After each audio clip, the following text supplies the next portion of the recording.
नमस्कार। आज मैं आप लोगों के साथ एक जानकारी साझा करना चाहती हूँ जो मेरे साथ हुआ है और ये परसों हुआ है। परसों यानी 5 मार्च को हुआ है ये मेरे साथ दोपहर के करीब 12 बजे। अब आप लोग सोचेंगे कि मैं इतनी देर से क्यों वीडियो बना रही हूँ, तो कल तक तो मैं उस सदमे में ही थी, मैं उससे उबर ही नहीं पाई थी। आज मैं बता रही हूँ जिससे कि जिन जिन के बच्चे बाहर रहते हैं, अपने पेरेंट्स के पास नहीं रहते, वो कृपया सावधान हो जाएं। तो हुआ कुछ यूँ कि मैं तो घटना कुछ इस तरह है कि मैं एक टीचर हूँ। मैं क्लास में थी, क्लास 8 की क्लास में थी। 12 बज रहे थे दोपहर के और मैंने बच्चों को कुछ लिखने के लिए देखे और मैं घूम के देख रही थी बच्चों को। तब तक में एक लड़के ने बोला कि मैडम आपका मोबाइल बजा। मैंने मोबाइल उठाया तो उसने पहले मेरे हस्बैंड का नाम लिया कि आप मिस्टर राजेश कुमार की वाइफ बोल रही हैं। मैंने कहा हाँ। तो आप स्वाति चौधरी की मम्मी बोल रही हैं। मैंने कहा हाँ। तो आपकी बेटी कहाँ रहती है, क्या करती है? मैंने कहा मैं आपको क्यों बताऊं कि मेरी बेटी कहाँ रहती है, क्या करती है?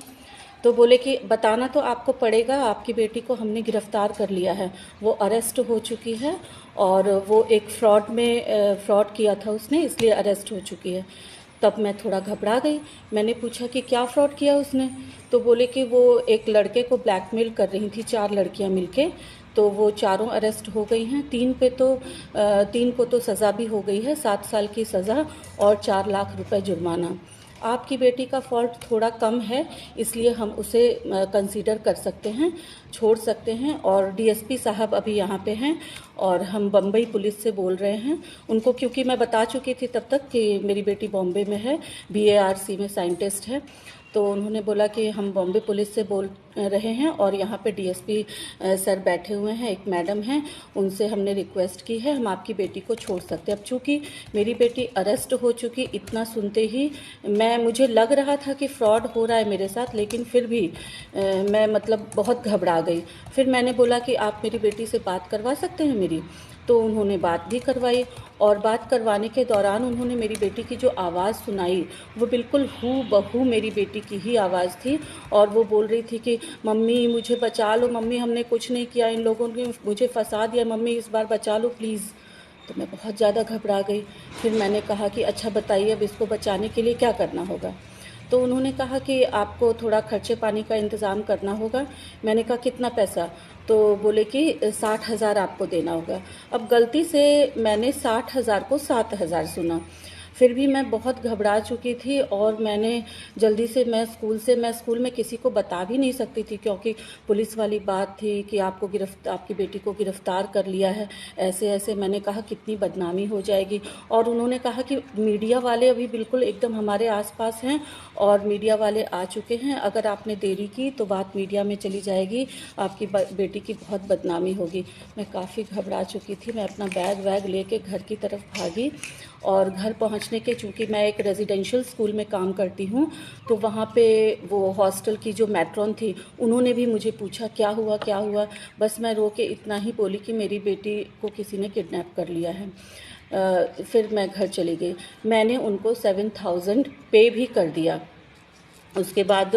और वो लोग मुझे ना तो, क्योंकि इस दौरान जब मैं जा रही थी घर, तो मेरे में जो साथ काम करने वाली हैं टीजीटी एसएसटी मैडम और टीजीटी इंग्लिश मैडम, इन लोगों ने मुझे एकदम बदहवास सा जो जाते हुए देखा, तो मुझे बार बार फ़ोन करने लगी, मैसेज किया कि एवरीथिंग इज़ ओके। लेकिन मैं उनको बोल रही हूँ कि मेरा फ़ोन आ रहा है, मैं क्या फ़ोन रिसीव करूँ? उन्होंने बिल्कुल मना कर दिया कि ना तो आप अभी कोई फ़ोन कॉल रिसीव कर सकती हैं और ना ही फ़ोन काटिएगा, क्योंकि अगर आपने ऐसा किया तो हम मीडिया वालों में तुरंत दे देंगे, आपकी बेटी को हम बचा नहीं पाएंगे।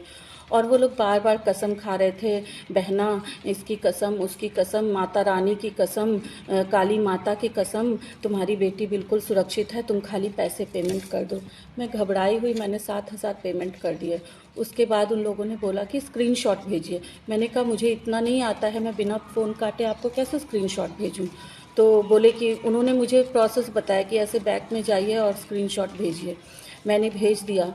फिर वो लोगों को बहुत गुस्सा आया कि 7,000 भेजा, हमने तो 60,000 कहा था। तो मैं गलती से सुन नहीं पाई थी। उन्होंने बोला 60,000 भेजिए। अब मैं और घबरा गई। मैंने बोला मेरे पास तो इतने पैसे नहीं हैं अभी।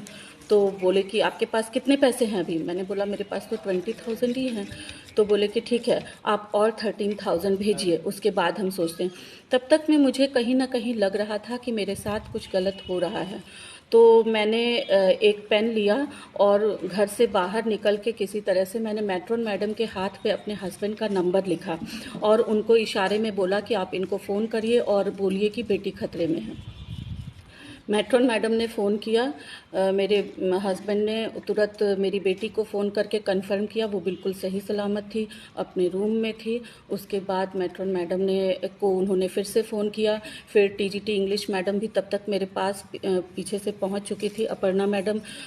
उन्होंने बोला कि मैंने भी बात की है, बिल्कुल आपकी बेटी को कोई प्रॉब्लम नहीं है, बिल्कुल। और तब तक में ये जो स्कैमर था वो फ़ोन पे ही मेरे साथ था, व्हाट्सएप नंबर पे मेरे से बात कर रहा था।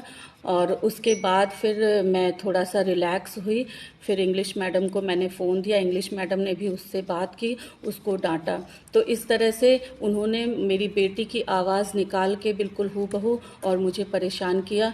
तो ऐसे ही अभी इन स्कैमर्स का बहुत लोगों को फ़ोन जा रहा है, तो कृपया आप लोग सावधान रहें। धन्यवाद।